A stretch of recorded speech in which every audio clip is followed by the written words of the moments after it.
Hello and welcome to Working Wise, a podcast created and produced by K&L Gates. Each episode is designed to provide labor and employment updates and compliance tips to lawyers and HR professionals. We hope you enjoy this podcast. My name is Kjersten Turpen, and I'm a partner in the Portland office of the firm's Labor, Employment, and Workplace Safety Practice Area. In this podcast, I will discuss new Oregon legislation of importance for employers. Possibly the most important piece of new legislation is the Workplace Fairness Act. There is a version of this act which applies to public employers. This discussion is limited to private employers. The Workplace Fairness Act extends the statute of limitations for most employment civil rights claims from 1 year to 5 years. The act prohibits employers from asking for non-disclosure, non-disparagement, or no rehire provisions in discrimination settlements unless the employee requests. The Act also requires employers to adopt and publish employment discrimination and sexual assault policies with specific information. Among other things, the policy must include the process for reporting prohibited conduct, including specific names of people to report to. The Oregon Bureau of Labor and Industries, or BOLI, has been directed to draft a model policy. The policy must be in the workplace by October 1st, 2020. Our information is that BOLI expects the policy to be available in spring of 2020. Most of the provisions of the Workplace Fairness Act go into effect in October 2020. Now is a good time to review and update discrimination policies and employment agreements, and consider document retention policies given the longer statute of limitations. Next, Oregon is the 8th state, joining its neighbors Washington and California, to adopt paid family leave. Oregon is the first state to offer some employees 100% of their pay during the leave. Paid family leave is paid leave to care for or bond with a newborn, foster, or adopted child, for an employee's serious health condition, or for an employee to care for a family member with a serious health condition. Note that the legislature expanded the definition of family member to include any individuals related by blood or affinity whose close association is the equivalent of a family relationship. That is very broad. What that means remains to be seen. Paid family leave may also be taken for safe leave. That's domestic violence, harassment, sexual assault, or stalking. The legislature did not extend paid family leave to bereavement leave, sick child leave, or military family leave. Eligible employees are those who earn more than $1,000 a year.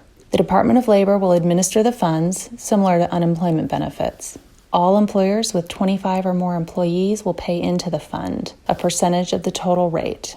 Employees pay into the fund at a percentage of income. On January 1st, 2022, contribution, collection, and penalty requirements take effect. On January 1, 2023, employees' eligibility and use of benefits begin, and full implementation by January 2025. An employer with an equivalent plan may apply for an opt-out. The Oregon legislature also enacted laws relating to pregnancy accommodation. It is unlawful to deny employment opportunities because of pregnancy accommodation. Employers must make reasonable accommodation for pregnant employees or applicants unless there's an undue hardship, which will require a showing of significant difficulty or expense. A pregnant employee cannot be forced to take time or accept accommodations if there are no known limitations. And, of course, an employer may not retaliate against an employee who has made a request for an accommodation. Some examples of accommodations could include modifying equipment, more frequent or longer breaks, or help with manual labor or work schedule adjustments. The law also requires employers have a written policy provided to employees 3 times: at the time of hire, within 180 days after the law takes effect, and within 10 days after an employee gives notice of pregnancy. Relatedly, the Oregon legislature now requires all employers to provide reasonable rest breaks as needed to express milk at work until the child is 18 months old. This extends the federal standard of until the child is 12 months old. Employers must provide a private location, not just a bathroom stall, in close proximity to the employee's workstation. The Oregon legislature also amended the statute relating to non-competition agreements. Oregon law currently provides that a non-competition agreement is voidable and unenforceable unless the employee is informed of the agreement at least 2 weeks before the first day of employment or bona fide promotion, the employee is exempt, the employer has a protectable interest, and the employee's annual gross salary and commissions exceed the median family income for a 4-person family. The legislature added another requirement. Within 30 days after the date of separation, the employee must be provided a signed written copy of the non-competition agreement. The term of the agreement may not exceed 18 months. Of course, Washington also has a new law relating to non-competition agreements, which takes place January 1st, 2020. This law requires strict compliance and carries statutory penalties.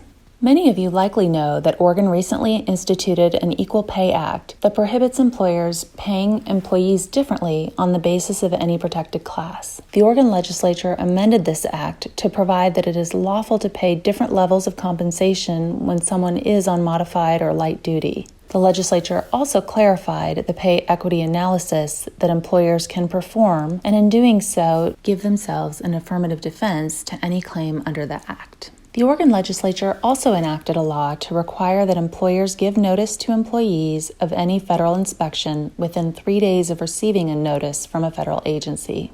So if you learn the federal government is going to perform an I-9 audit, for example, you must notify employees within 3 days. The notice must be both posted and given to each individual employee.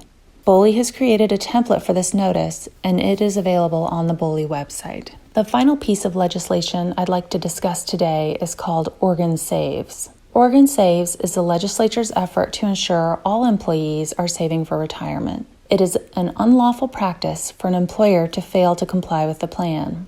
Employers must collect and remit contributions, record and retain contribution preferences for at least 3 years, and generally administer the program.